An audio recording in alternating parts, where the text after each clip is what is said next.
வெக்கம் விட்டு ஆசையில தொட்டு புட்டேன் நெஞ்சுக்குள்ள ஜல்லி கட்டு புடிவாரமானே ஒரு கடிவாளம் போட்டேன் மலை நாட்டு தேனே ஒன்ன மடி மேல சாச்சேன்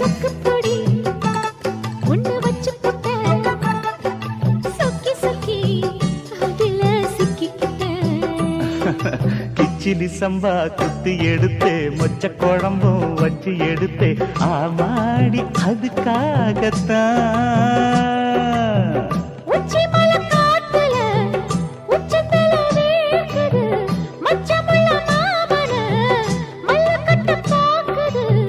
பக்கம் வந்து வருசு பார்க்கவா